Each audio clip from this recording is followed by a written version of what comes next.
Very excited to have on the line today my good friend Marty Daniels from Columbus, Ohio. Marty, how are you? I'm good, Bill, and yourself? I'm good. Hey, in the interest of full disclosure, I do need to say Marty and I are friends and have been friends for a long, long time. I mean, we're going back to the 80s at some point. I don't remember the exact year. We both had mullets. We both had, well, actually, we both did at the time. That gives you a little idea. Marty and I work in radio together in Columbus and have remained in touch since. But the reason I wanted to talk to Marty today, for you to get to know Marty, was because Marty, to me, personifies in so many ways the many people that I talk to, many of which who come from a radio background. And even if not, you'll certainly relate to this. Marty, you contacted me, I don't know, a year or so ago saying, hey, I really would like to make a go at recording voiceovers. Sure. Yep. And so we talked. Actually, you came up and visited with me, and we spent a lot of time, 3 days. Pardon? I bunked with you for 3 days. You did. I mean, we spent some quality time together. And sent you back to Columbus, and well, actually, I don't know I know you did some voiceover work, but I know at some point you got a little frustrated and just dropped off the map in terms of voiceovers. Tell me about that process. What happened? Okay, well, the truth of the matter is I am probably the least likely individual to ever endeavor on voiceover. My least favorite part of my radio career was anytime I had to spend in a production studio. Couldn't stand it because I never really felt real comfortable in the environment, frankly. And so, why I decided to do voiceover was kind of like I was done with radio in 2002, did stand-up comedy for, 6-8 years and did okay with that. But my wife and I were going through the process of adoption and, not just one child, but 2 children. And, so with that being so, the agency we were adopting through thought it best for me to not be on the road 150 days of the year, to bond with my children. Yeah. Though it really makes sense because these children would be going with me everywhere anyway, and then I would have 24 hours a day. But that's neither here nor there. They thought better, and I acquiesced. I said yes. So, there's a price to having kids, right? So, I bowed out of the stand-up thing and really kind of scratched my head wondering what the heck I was going to do. And I tried a couple of internet ventures, didn't really go anywhere. And then I thought, well, all I've got is my experience in broadcasting. And, I called you up. I'd seen what you'd been doing for the last few years and really had watched you launch from university teaching to corporate world to voiceover in pretty rapid succession. And I thought, heck, if he can do it. No, I didn't say that, but I said, if Deweese can do it, holy cow. No. I said, you're onto something. You know what I mean? You're onto something. And obviously, if you're like the Colonel Sanders of voiceover, you've got the secret formula. Let's I wondered where you were going with that. I didn't have the string tie on. That's true.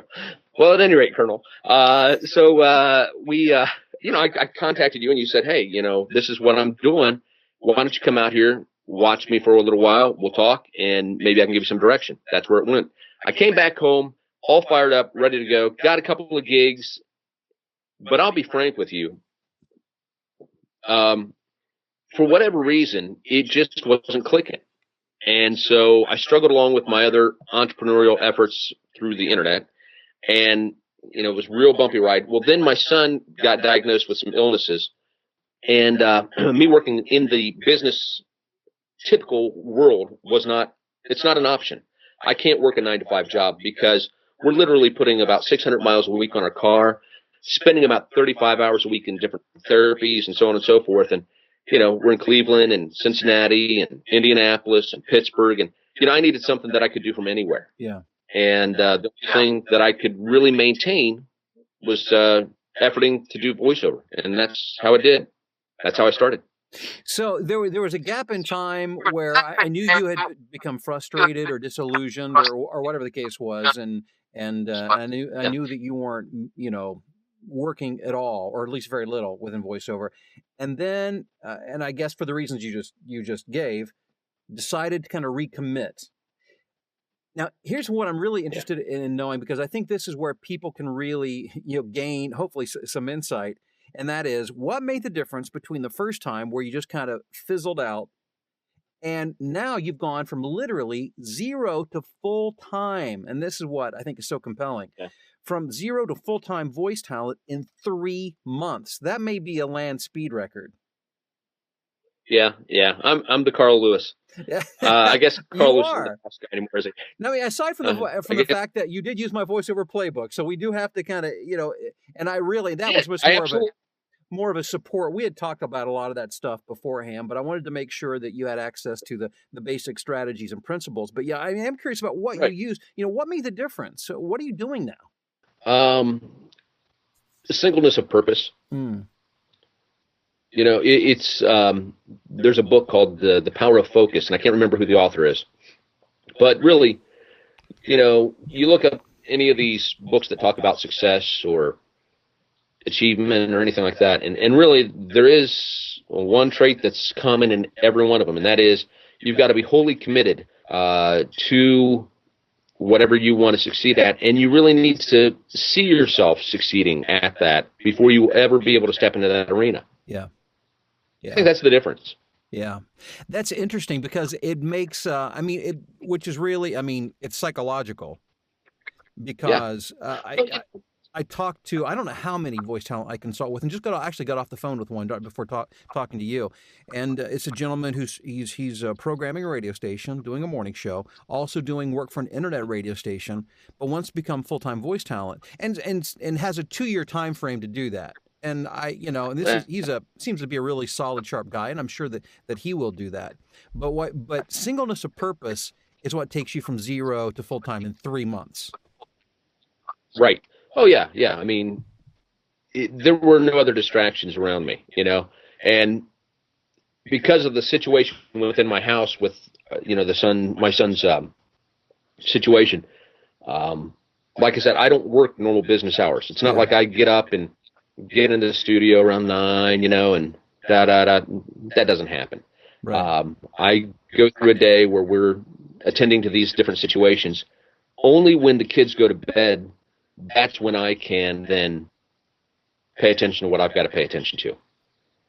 I think one of the things, and the internet is, I think one of the things that makes you, well, if I could say inspirational, which I think you certainly are, is that everybody deals with life and with schedules, but you have that on steroids. I mean, very few people are dealing with all the kind of stuff that you're dealing with.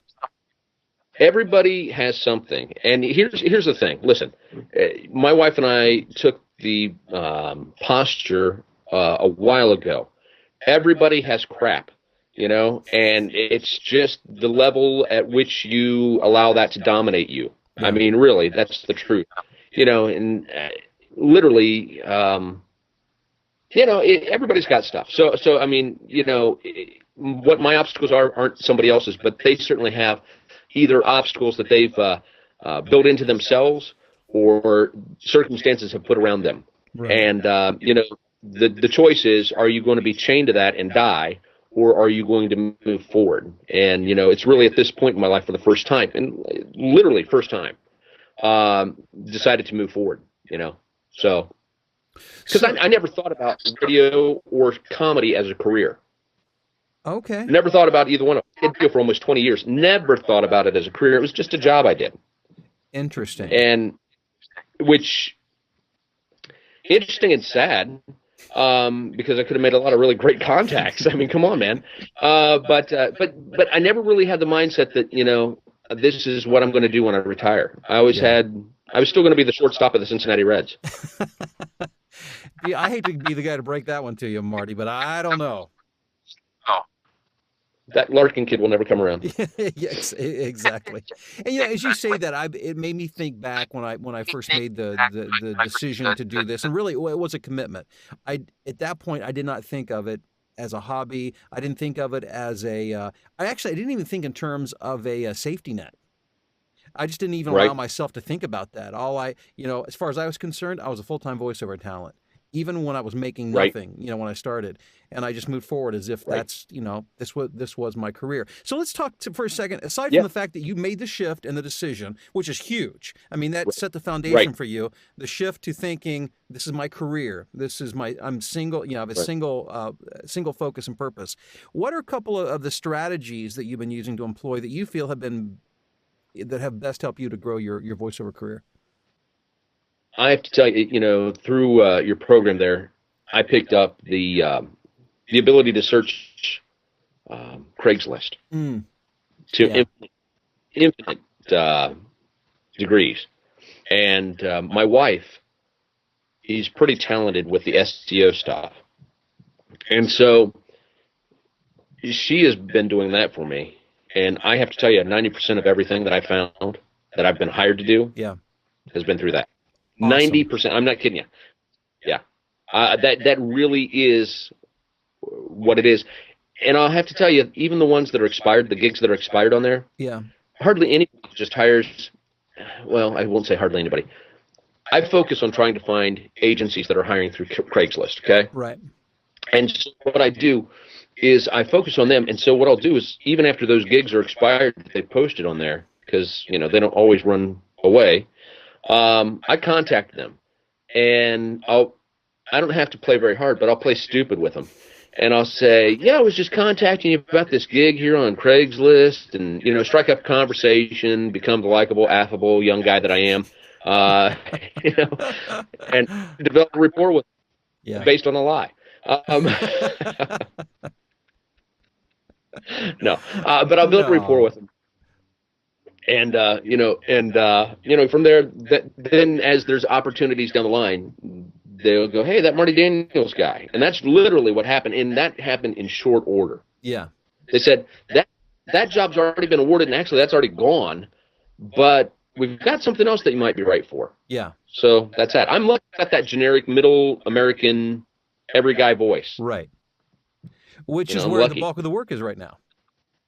That is, God forbid, the day the big boomer announcer comes back, because I'm done. Many of us are done at that point. It's funny though. I Buddy. think the biggest, challenge for many voice talent is they think like artists and not like business people. But what you just described is a marketer mindset. The job was already gone. Yeah. And I often do this even sometimes when somebody's posting for a female talent. I'll think, well, if they're using a female talent this time, I'm sure they'll be using a male talent at some point in the future. So it doesn't hurt Right on. to get your contact information, in their database. Whenever I see, I don't care what they're hiring for. I mean, I swear as God is my witness, this is the truth, okay? There was a voiceover job that was looking for a Lebanese female talent, and I contacted the agency. No kidding. I saw that it was an agency. And what they do is they do translations for corporations. And so, if they're doing Lebanese translations, they're doing from something else to English, and so I contacted them. Hang on a second here. I need to get this, okay? Because I want to show you guys something about that. Okay, yeah, sure. From that endeavor, from that contact, this is what I've got to do. Oh, that's that as big right as there. It looks like the family Bible that was in my living room growing up. That's huge. Actually is. It actually is. No, I'm just teasing. Your mom hired me. Oh, Anita. Anyway, but nonetheless, seriously, that came from that contact right there.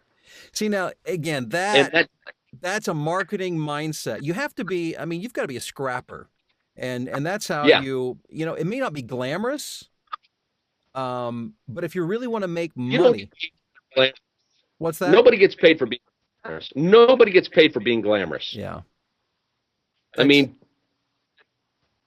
no, nobody. I don't care who you are. Yeah. Even people that think they're glamorous are not being paid because they're glamorous. That's right.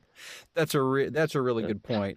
And Marty, again, I think your story is so inspirational, and it's so, and on some levels, it's very typical because people face, even though they may be different challenges. I mean, we all are faced with those decisions. What are we going to focus on? What are we going to overcome? How are we going to manage our Right. life to get what we want to get? And I think that's where many people kind of fall off the boat. But I think you're a great example. Again, as somebody who went from 0 to full-time voice talent in 3 months. And I appreciate Right. you sharing these lessons learned. That is good stuff. I'm glad to do it, Bill. Thanks so much for Well, helping me out. I really appreciate that. I'll look forward to staying in the loop as to what your latest activity is.